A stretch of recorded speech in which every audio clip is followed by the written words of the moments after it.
Hoy, en Directo al Grano, nos colamos en la Eurocámara para conocer las reacciones sobre la aprobación el pasado 27 de febrero de la Ley de la Restauración de la Naturaleza.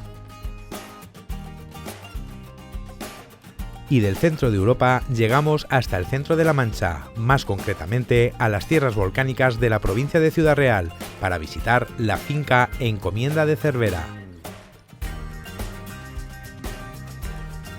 Junto a Santander Agro conocemos la nueva plataforma que ha lanzado la Unión Europea, Rural Toolkit.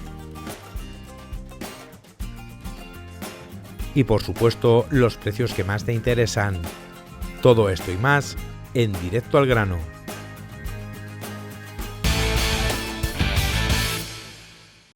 Hola, bienvenidos a Directo al Grano, bienvenidos a un programa de campo que cuando el tiempo lo permite hacemos desde el campo, y eso sí, un programa que siempre hacemos con las botas puestas bien limpias y muy bien atadas. Ya sabéis que seguimos hablando de negociaciones entre Ministerio y organizaciones agrarias, seguimos hablando de fresas marroquíes con hepatitis A y de todas las cuestiones relacionadas con el medio rural. Y como habréis visto en el sumario, como siempre en Directo al Grano, llevamos el remolque lleno de contenidos. Tenemos mucho trabajo por delante, así que no me entretengo más. Arrancamos el tractor, arrancamos Directo al Grano y lo hacemos viajando hasta Estrasburgo. Allí estuvo Directo al Grano la semana en la que se votaba en el Parlamento Europeo la Ley de Restauración de la Naturaleza y pudimos entrevistar a Mazalia Aguilar, eurodiputada por Vox, a Clara Aguilera, eurodiputada por el Partido Socialista, y a Izaskun Bilbao, eurodiputada por el Partido Nacionalista Vasco. Ellas nos dieron su opinión sobre la controvertida ley, la Ley de Restauración de la Naturaleza.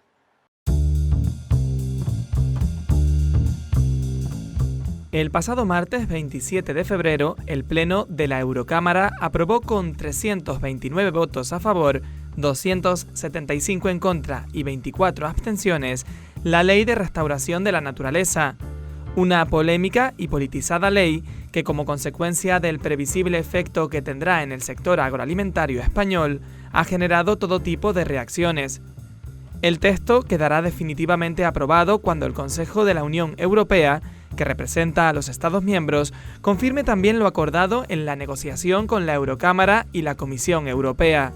La puntilla que le demos al sector primario y en España, en concreto, el 40% de la superficie que está bajo la Red Natura 2000 se va a quedar improductiva. Estamos hablando de casi 35.000 kilómetros de superficie y va a ser la ruina de muchos miles de familias.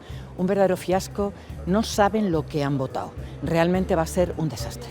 La Unión Europea lo que debería de tener es políticos que realmente entiendan, conozcan el campo, vayan a verlo, escuchen a agricultores y ganaderos y realmente defiendan a capa y espada, no solamente en esta plenaria, sino los comisarios correspondientes, los ministros que van al Consejo. Es que en estos momentos se ha unido justo lo malo con lo peor. No tenemos unos comisarios en condiciones, hemos tenido poca suerte con el comisario de Agricultura. Nuestro ministro en concreto, el español, es un fiasco total. Yo siempre digo que en lugar de ser ministro de Agricultura es un ministro de Contraagricultura. Y lógicamente en este Parlamento del que yo formo parte debería haber personas que amen el campo y que sepan defenderlo como se merece. Si el campo no produce, la ciudad no come. ¿Y qué vamos a hacer?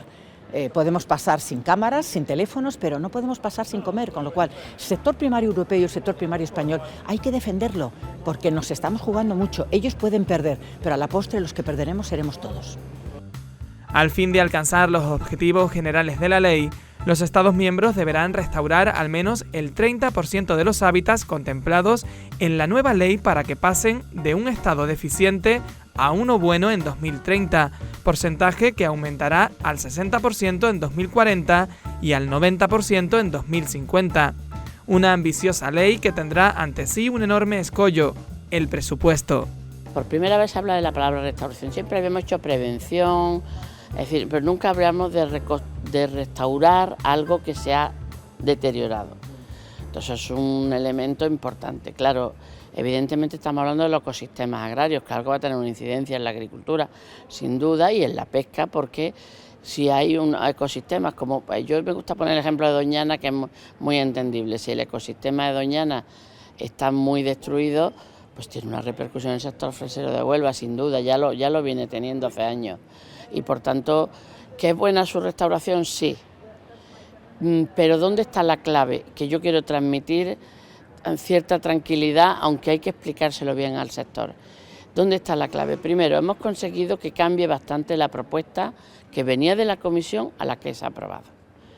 En los aspectos relacionados con la agricultura principalmente, y en donde los Estados miembros van a poder determinar qué espacios, qué tiempo. Y una cosa clara, el dinero no puede ser del sector privado. Yo no puedo restaurar la naturaleza a costa de los sectores privados. Eso no. Y hemos cerrado la puerta de la PAC y de la PPC para que se cojan fondos de ahí. No. Ya la PAC hace su propia condicionalidad y la política pesquera. Por tanto, todos son elementos, está el freno de emergencia y hay algunos elementos que hemos mejorado. Yo me puse sinceramente a trabajar en hacerla posible esos elementos.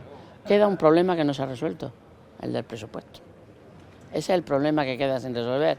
Pero yo lo que estoy dispuesta a ir pueblo por pueblo, agricultor y ganadero por ganadero, a explicárselo y ver la aplicabilidad. Es decir, la restauración es buena para la agricultura, tiene que ser financiada con fondos públicos y ser posible. Pero la ley de restauración de la naturaleza no afectará únicamente al campo, sino que el medio marino y por tanto el sector pesquero se verán también afectados. Por tanto, a las políticas que abogan por la sostenibilidad del aprovechamiento pesquero se unirán aquellas que obligarán a restaurar los ecosistemas marinos y a reducir la actividad pesquera.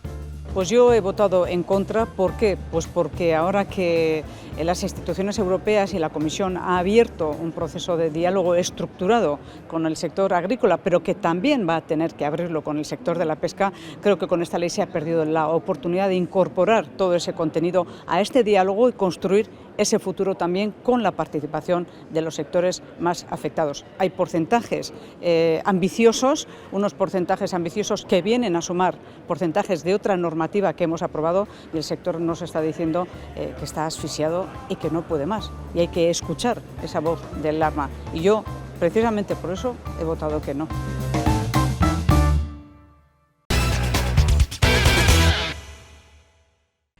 Según datos del Ministerio de Trabajo y Economía Social, el paro agrario disminuyó un 0,32% en febrero con relación al mes anterior, con 315 desempleados menos, hasta quedar en 98.766 personas.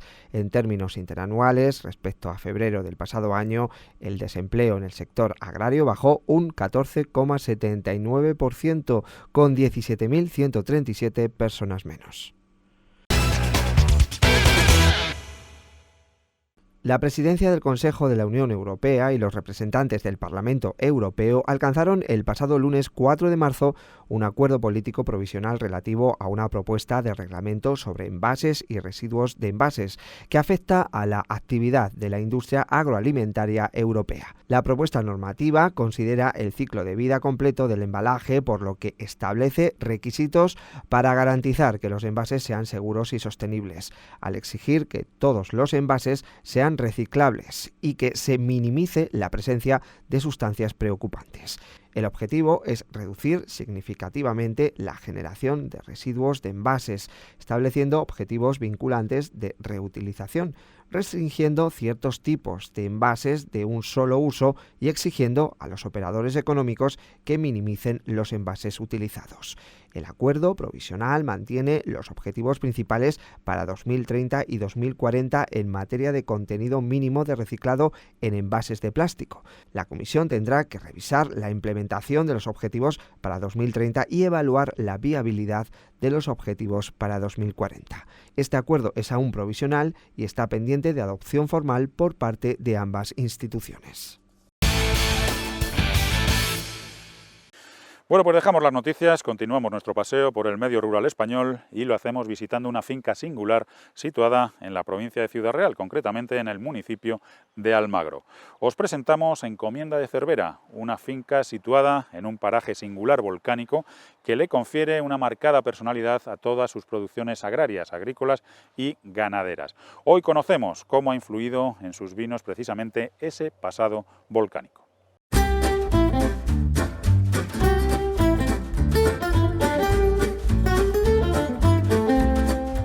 Con la recién estrenada denominación de origen protegida de vino Campo de Calatrava, hoy visitamos en Directo al Grano la finca Encomienda de Cervera, un rincón singular ubicado en el término municipal de Almagro, en la provincia de Ciudad Real, donde se elaboran vinos volcánicos. Nos encontramos ahora mismo en el volcán Stromboliano de Cerro Negro, dentro de una gruta que hemos adaptado para poder hacer la crianza de vinos que esté protegida de la contaminación electromagnética. Encomienda de Cervera se crea en 1741, cuando el rey Felipe V, sobre unas tierras de los condes de Valparaíso, le conceden esta distinción.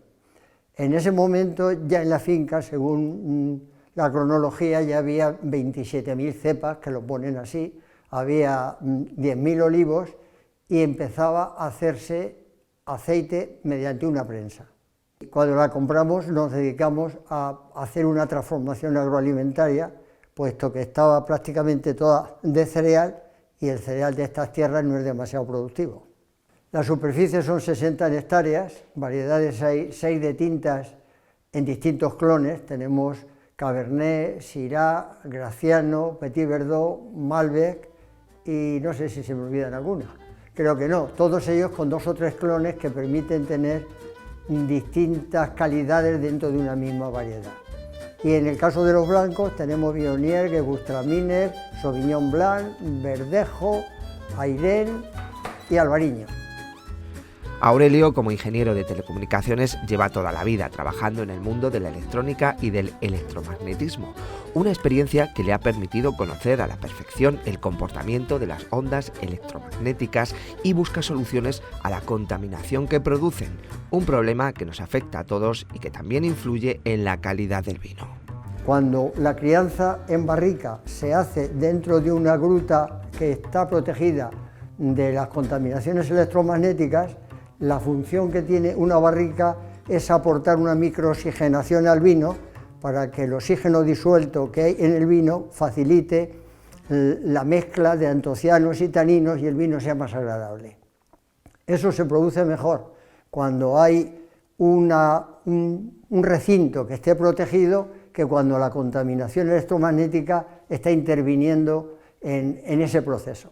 Hemos buscado que hasta 300 hercios todas las rocas de tipo ya volcánico de todo el mundo dan una protección hasta unos 300 kilohercios, pero resulta que eso ya no es suficiente, puesto que la tecnología, por ejemplo, los móviles llegan hasta los 3.500 megahercios, con lo cual hemos tenido que darle unos tratamientos especiales y ponerle unas capas en las paredes y en el techo a base de aluminio, mumetal, grafito, etcétera, que son unos materiales que de alguna forma protegen de esas altas frecuencias.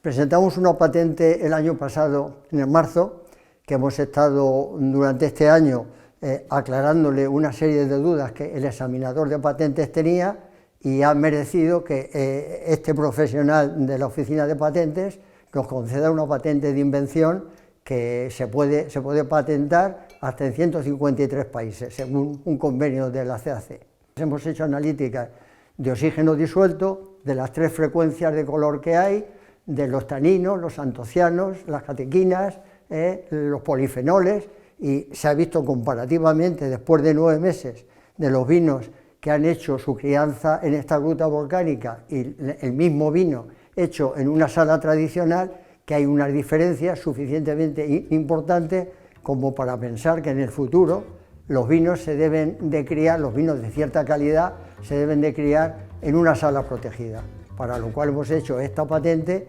que queremos compartir con otras bodegas, sin ninguna duda. Con la enorme oferta de vino existente en el mercado, diferenciarse de la competencia se antoja imprescindible.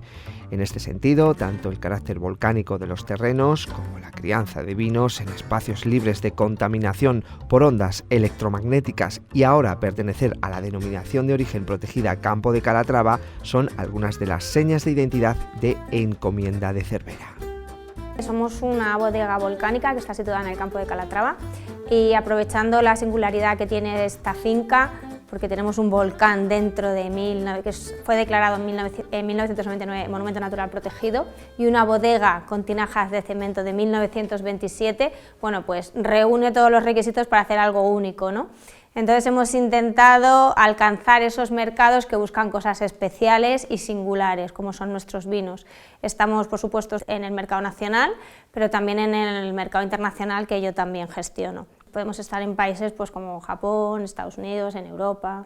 Yo creo que sobre todo llegar a ese público, o a esos mercados o a esas personas que al no tener una DO como que no, a veces se quedan como confusos, ¿no? De bueno, una IGP, una DO. Entonces yo creo que de alguna forma va a acercarnos a esas personas que necesitan un poco una certificación reconocida, porque la elaboración va a ser la misma, todo es igual, simplemente que está reconocido de que somos una denominación de origen protegida y una unidad menor geográfica, que esto es muy similar a un pago, ¿no? O sea, es como que simplemente que está certificado. El enoturismo que ofrecemos nosotros es muy diferente, por lo que nos cuentan, a todo lo que hay, en el sentido que no solo consiste en una cata de vinos, ¿no? O sea, se visita lo que es toda la finca, se les lleva a un punto estratégico donde se ve un 360 de toda la finca, se cata en función de la época pues un aceite de un vino y de la hora, luego se ve la bodega donde se cata un vino desde tinaja, como decía, que es una bodega 1927, y podemos catar el vino directamente en una tinaja de cemento, y luego se hace una cata de aceite y de vinos. Entonces es algo como muy diferente, vamos, que se tiran toda la mañana aquí disfrutando del campo, que no es solo una cata en sí, ¿no? Es un día en la naturaleza, vamos.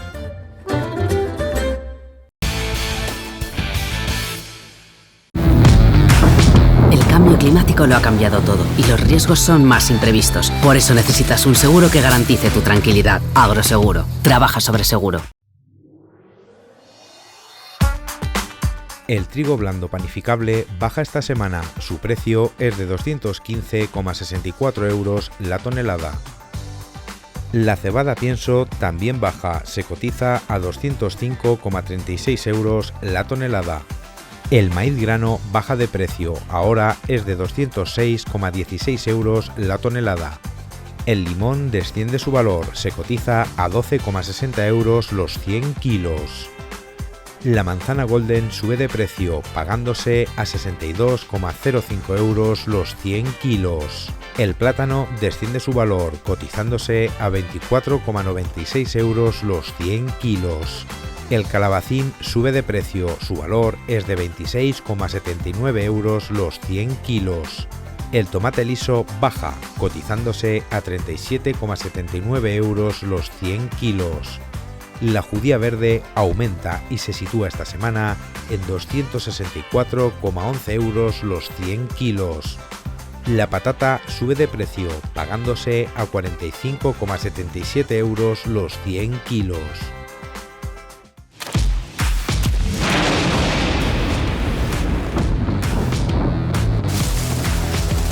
El cambio climático lo ha cambiado todo y los riesgos son más y más imprevistos, como el pedrisco, el viento o las lluvias. Por eso necesitas un buen seguro agrario que garantice tu tranquilidad. Agroseguro. Trabaja sobre seguro. Y como siempre, después de conocer los precios agrícolas, seguimos el camino en directo al grano y lo hacemos subiendo al tractor a Banco Santander, el banco que siempre está a nuestro lado, comprometido con nuestros proyectos y que a través de ese gran equipo de profesionales pues, nos asesora y nos ofrece las herramientas necesarias para que podamos seguir siendo competitivos, rentables y con ello continuar haciendo lo que mejor sabemos hacer, alimentar cada vez mejor a una población cada vez mayor y más exigente. Hoy con Santander Agro os presentamos una aplicación que puede ser muy interesante para conocer las diferentes vías de financiación de la Unión Europea pues para nuestro medio rural y para los proyectos que se pongan en marcha. Os presentamos la caja de herramientas rural.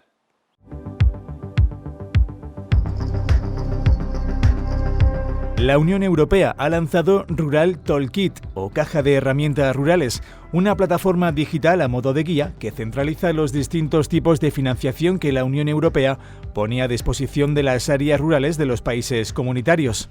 Su objetivo es ayudar a las personas, autoridades locales, instituciones o empresas a identificar y aprovechar los fondos, programas y otras iniciativas de financiación y apoyo existentes en Europa en pro del desarrollo rural. A veces, la disparidad de oportunidades en forma de ayudas que la Unión Europea facilita a sus contribuyentes puede provocar que no se lleguen a utilizar, bien por desconocimiento, bien por no saber acceder a ellas o bien por no saber gestionarlas. Por ello, la plataforma del Kit Rural proporciona no solo información práctica, sino también ejemplos de buenas prácticas desarrolladas con financiación y enlaces directos a recursos locales de cada zona. La guía se desarrolla a partir de 3 grandes ejes: el buscador de financiación, la inspiración y los recursos. En el buscador de financiación encontraremos toda la información disponible sobre subvenciones y programas de ayudas orientadas al desarrollo rural de los países miembros de la Unión Europea. El buscador dispone de unos desplegables para afinar la búsqueda de las ayudas mediante palabras clave. En azul aparecen las iniciativas de la Unión Europea de solicitud directa. En verde, las iniciativas de la Unión Europea que se solicitan a través de autoridades nacionales o regionales. Y en rojo, los instrumentos financieros. En el eje de inspiración encontramos casos de buenas prácticas e historias inspiradoras. Esta sección recopila las experiencias de los promotores para dar a conocer, a través de las fichas generadas, los retos y los paliativos que han supuesto las acciones en sus respectivas áreas rurales. De esta forma se pretende compartir el conocimiento para que hechos que han servido en algunos lugares puedan importarse a otros. Finalmente, el eje de recursos es el área donde encontraremos documentos útiles, informes y manuales que nos orientarán sobre 6 factores íntimamente ligados con el desarrollo rural: la banda ancha, la cultura, la educación, la energía, el medio ambiente y el turismo.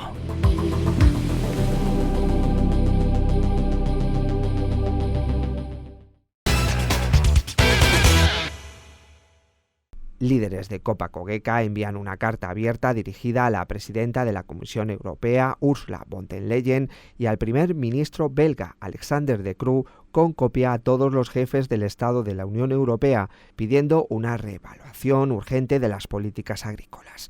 En la misiva, firmada por Christian Lambert y Lennart Nilsson, presidentes de Copa y Cogeca respectivamente, junto con representantes de más de 60 organizaciones miembro, se subraya la necesidad crítica de reorientar las políticas de la Unión Europea para asegurar el futuro de la agricultura y la silvicultura dentro del proyecto europeo. Los firmantes piden un enfoque regulatorio reducido y de mayor calidad, subrayando la necesidad de un presupuesto de la Unión Europea que refleje los desafíos a los que se enfrentan los agricultores, coherencia en la política comercial y una nueva dirección para la agricultura respaldada por estudios de viabilidad y debates técnicos. Según los datos aportados por el Ministerio de Agricultura, Pesca y Alimentación, la producción de carne retrocedió el año pasado un 1,98% en España, consiguiendo 7,42 millones de toneladas frente a los 7,57 millones de toneladas procesados en los mataderos en 2022. Todas las categorías, salvo la avícola, anotaron retrocesos, destacando el caso de la reducción en el ovino caprino. El porcino siguió siendo la principal fuente de obtención cárnica en el país, con 4,85 millones de toneladas procesadas, un 3,49% menos que en 2022. El segundo sector en importancia es el de la carne de ave, del que se obtuvo 1,72 millones de toneladas y un incremento del 5,25% en un año.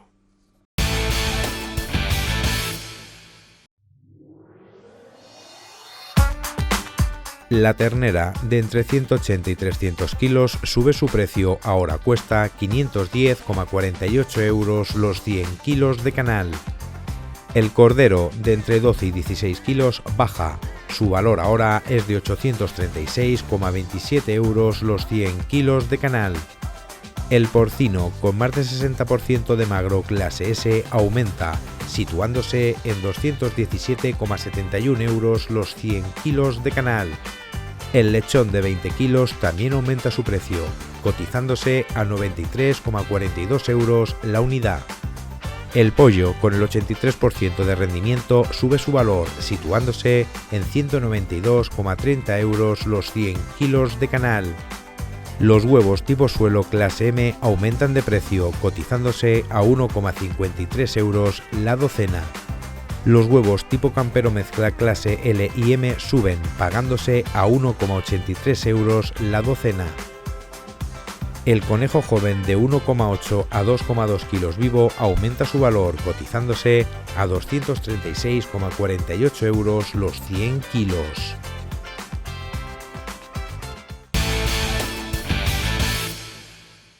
Y como cada semana, conocidos esos precios ganaderos, llegamos a la cita a la que nunca faltamos, la cita más importante. Llegamos a esa cita con la buena noticia de la semana. Ahí la tenéis.